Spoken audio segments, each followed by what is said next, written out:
হাসিল করিয়া এই জিনিস যদি হালাল হয় না তাহলে আমি যত জায়েজ তরিকায় আমার এগুলো হালাল হইতো না। শরাব আছে, মরা হাইওয়ান আছে, রক্ত আছে, এটারে শরীয়তে হারাম হয়, এইটারে খাওয়া, এটারে ব্যবহার করা, এটারে ইস্তেমাল করা জায়েজ না।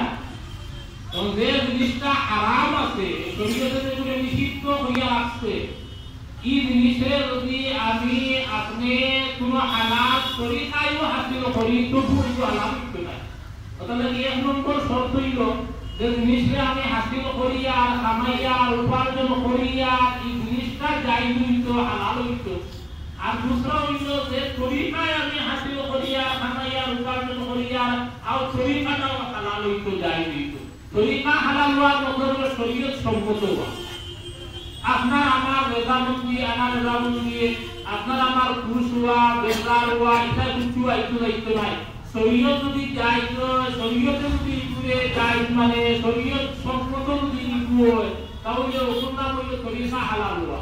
অনেক সময় সুন্দর মাসলা কিছু পাই যে আপনারা কই বলে হে যদি দে তার ইচ্ছায় দে তো ইনো শরীয়তে বাধা দিত কি? এখন সে ভাবি দে আমি তাই অল্প টাকা খরচ দিছি, হে অল্প টাকা খরচ দিছে, সে নিজে করিয়া তার ইচ্ছায় দায়িত্ব নিতে যে আমি অল্প টাকা তোমার ভাবি দিমু। এক মানুষে তার নিজের ইচ্ছায় খুশি মতে যখন আমারে ভাবি দে তাহলে এগুলো শরীয়তে না যাই হইত কি? কিছু মানুষ সওয়াল করে, প্রশ্ন করে, বুজুর্গ হল আর দুস্থ হল, ইনো আপনার আমার রেজামন্দির, আপনার আমার খুশ হওয়ার কোনো যুক্তি নাই। শরীয়ত যদি খুশ হয়, শরীয়তে যদি জায়েজ হয়, শরীয়ত সম্মত যদি হয় তাহলে হালাল হইব। আপনার আমারও রেজামন্দি লাগবে, এটা শরীয়তেও হয়, কিন্তু খালি আপনি আমি রাজি হইতো না, শরীয়ত রাজি হওয়া লাগবে। শরীয়তে যেখান হালাল হইব, ওখান হালাল, যেখান হারাম হইব ওখান হারাম, ততক্ষণ যদি আপনি আমি মানতে পারি তাহলে বুঝাইলাম যে আমরা মুমিন, আমরা মুসলমান, আমরা আল্লাহর মাননেওয়ালা, আমরা রাসূলকে মাননেওয়ালা।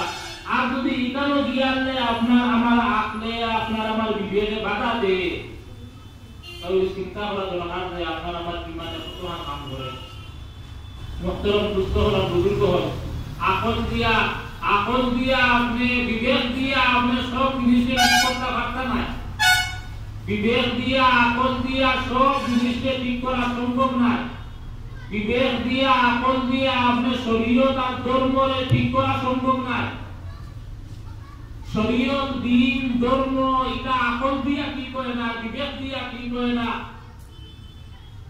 এটা তো শরীয়তর যে সাকাতওয়ালা, বেজনেওয়ালা আছে তাই ঠিক করিয়া দিবা। কোরআনে কারীমের সূরা মুলকের আয়াত হইল আল্লাযী খালাকাল মাউতা ওয়াল হায়াতা লিয়াবলুয়াকুম আইয়ুকুম আহসানু আমালা। যে আল্লাহ যাতে আপনারে আমারে পয়দা করছে, হায়াতরে পয়দা করছে, মউতকে সৃষ্টি করছে, আপনারে আমারে আজমাইবার লাগিয়া, পরীক্ষা করার লাগিয়া। আপনারে আমারে দুনিয়াত পাঠাইছে, আর এর বাদে একদিন এই দুনিয়া থেকে আমরা নিব গিয়া, লইয়া যাইব গিয়া। এই হায়াত পয়দা করা, এই মউত পয়দা করা, হায়াত আর মউতের সৃষ্টি করিয়া আপনারে আমারে জমিন পাঠানি, আর বিয়া ইত্যাদি নেওয়ালির পিছনের গরজ উদ্দেশ্য লিয়াবলুয়াকুম, আপনারে আমারে পরীক্ষা করতো, আল্লাহকে আজমাইতো। কিনা আজমাইতো? আইয়ুকুম আহসানু আমালা, যে আমরা কতখান বালা আমল করতাম পারি, কতখান বালা আমল করতাম পারি। শরীয়তের মোতাবেক, আল্লাহর হুকুমের মোতাবেক, রাসূল সাল্লাল্লাহু আলাইহি ওয়াসাল্লামের তরিকার মোতাবেক আমরা কতখান জিন্দেগি গুজারতাম পারি, ওখানোর পরীক্ষার লাগে রব্বুল আলামিন আপনারে আমার এই দুনিয়াত পাঠাইছে। স্বাভাবিক কথা, আমরা যেগুলো আকল ব্যবহার করতাম সাইয়া, যেগুলো বিবেক ব্যবহার করতাম সাইয়া, আপনার আমার বিবেকেও এটা কইব যে পরীক্ষা করনেওয়ালায় সিলেবাস ঠিক করিয়া দেয়। পরীক্ষা কোন জিনিসের হইত এখানে পরীক্ষা দিয়ে ঠিক করি না। ছাত্র যারা গিয়া পরীক্ষা অংশগ্রহণ করে, পরীক্ষা বয়, পরীক্ষার্থী যারা হইয়া হয়, প্রশ্ন কোন জিনিসের হইত, পরীক্ষা কোন জিনিসের হইত, সিলেবাস কিটা হইত, এটা পরীক্ষা দিয়ে ঠিক করার কথা নাই।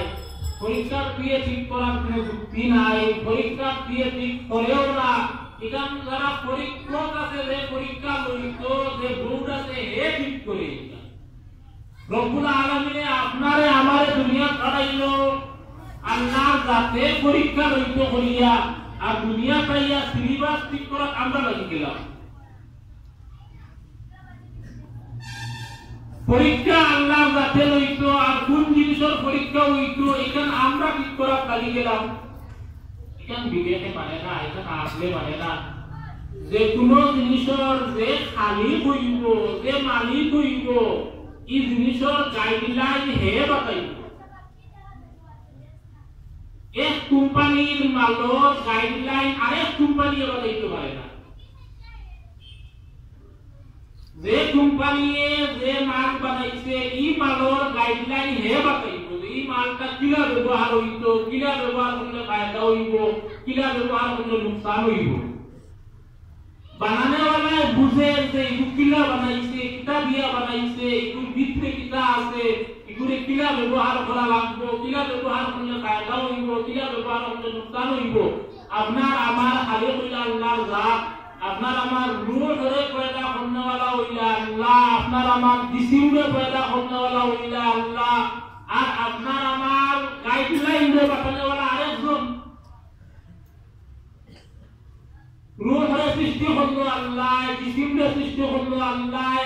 এই রূহ আর জিসিম কিলা চলতো, কিলা চালানি হইতো, এই রূহ আর জিসিমের ফায়দা কিওর মাঝে, নুকসান কিওর মাঝে, এখানে বাতাইতো আরেকজনে।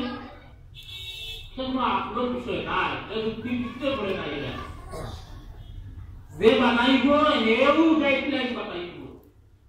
অর্থাৎ লাগে হারাম হালালের মাসলা, অন্যান্য মাসলা তো আমরা অনেক সময় বিবেক খাটানোর জরুরত মনে করি না, আর বিবেক খাটাইও না। কিন্তু হালাল হারামের মাসলা দেওয়ার বাদে অনেক সময় আমরা বিবেকে বাধা দেই, আগলে বাধা দেই, যে একটু যাই নিল কি, একটু না যাই নিল কি। ইগুর মাঝে তো এই কারণ আছে, এর বাদেও ইগুরে শরীয়তে না যায় তো করিল কি। আগেও বলা আকল খাটাইছিল মানুষে, যখন কোরআনে করিমের মাঝে রিবা আর সুদরে হারাম হইয়া আয়াত নাযিল করা হইছে, তখন মানুষের বিবেক খাটাইয়া হইলেন যে রিবারে সুদরে হারাম হওয়া হইল কিতার লগে, এগুলো বয়ের লাগান, এগুলো খরিফিকির লাগান। ইন্নামাল বাইউ মিসলুর রিবা। এক মানুষের তার সামান বেচিয়া বেলা ইনকাম হাসিল করে, এক মানুষের তার টাকা দিয়া ওলা ইনকাম হাসিল করে, ওইগুলো শরীয়তে না যায় হইতো কি, এগুলো হারাম হইতো কি, তখনও বিবেক খাটাইছিল কিছু মানুষে। কিন্তু কোরআনে ইনকামে মানছে না, শরীয়তে ইনকামে মানছে না। আর ইনো আপনি আমি বাধ্য আল্লাহর হুকুমে মানতে। যেহেতু আপনি আমি আল্লাহর উপরে ঈমান আনছি, আল্লাহর উপরে আকীদা আনছি, আল্লাহর উপরে বিশ্বাস করছি, খবর হাসর ফুলসিরাত কিয়ামত কে সারার উপরে আপনার আমার ইয়াকিন আছে, বিশ্বাস আছে। লিহাজা আল্লাহর বাতাইল তরিকা, আল্লাহর বাতাইল হুকুম আহকাম রে মানিয়া চলা আমরা লাগি জরুরি। আল্লাহ পাক পরবর্তীকালে আলমে এই সুদ সম্পর্কে কোরআনে করিমের মাঝে যত কঠোর ভাষায় তার নিন্দা করছেন, তত কঠোর ভাষায় ওই কোনো গুনাহ উল্লেখ হয়েছে। কোরআনে করিমের মাঝে আল্লাহ নবী ফরমাইছেন যে মানুষে সুদে ব্যবহার করব আর সুদে হালাল জায়েজ মনে করিয়া ব্যবহার করব, কিয়ামতের দিন এই মানুষ পাগলের লাগান খাড়া হইব। ইল্লা কামা ইয়াকুমুল লাযী ইয়াতাহাব্বাতুহু শাইতানু মিনাল মাস। দুনিয়ার মধ্যে ভূতে ধরলে, আসিবে ধরলে, জিন্নাতে ধরলে, মানুষের যে কন্ডিশন হয়, বুতলামি করে, পাগলামি করে, আলতু ফালতু করে, কিয়ামতের দিন এই ধরনের মানুষ হয় যারা সুদের মাঝে মুবতলা, সুদরে জায়েজ মানিয়া যারা এই সমস্ত কারবারের মাঝে মুবতলা আছে, কিয়ামতের দিন এরা ওলা খাড়া হইবা যারা দুনিয়ার মাঝে আসিফ জাদা মানুষ হল, যারা দুনিয়ার মাঝে পুতর আসরলা মানুষ হল, পাগল লাহান তাবই, পাগল লাহান তবই, আলতু ফালতু লাহান তবই, কিয়ামতের দিন এই মানুষ হল ওলা খাড়া হইব। এরা আল্লাহর সামনে খাড়া হইতে পারতো না, জবাব দেওয়া তো দূরের কথা। নিজের আমলকে পেশ করা আমলের হিসাব দেওয়া তো দূরের কথা লা ইয়াকুম সুজা হইয়া সিধা হইয়া বসে উঠে খাওয়াও সম্ভব হইতো না। আল্লাহ